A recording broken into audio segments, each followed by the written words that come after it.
If you want a film that sums up all the forgettability about Disney, I'd probably point to the AristoCats. I've only seen this movie once or twice in my life, and every time I have, I've totally forgotten that I even watched it. Again, like most Disney movies, they're cutesy for the sake of being cutesy. Okay, what's the story? This butler finds that he's gonna inherit a bunch of cats, and it turns out he hates cats. He's allergic to them and can't stand them.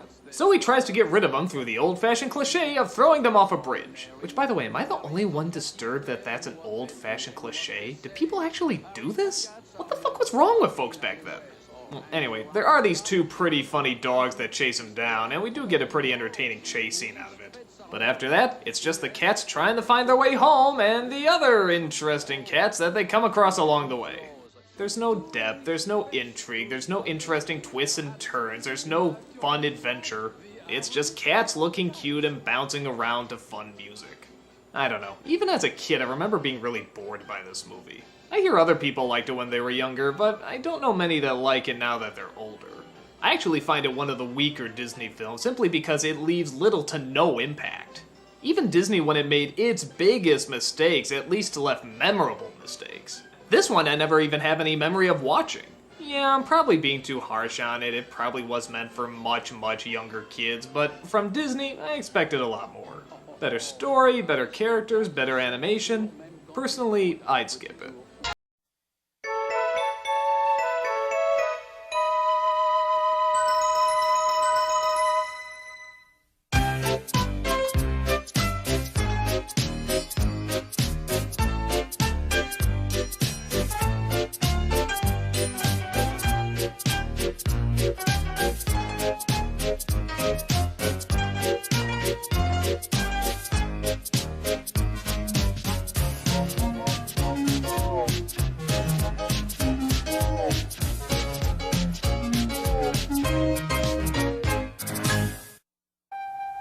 One night, Henry and Gordon were alone with James.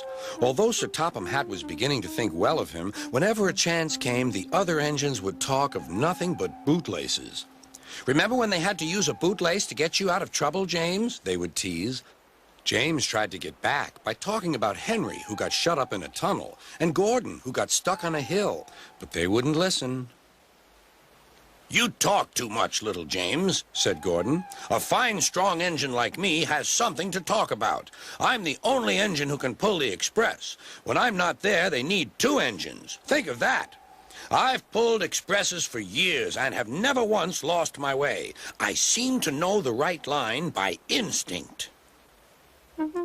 Every wise engine knows that the signalman sets the switches to make the engines run on the right tracks.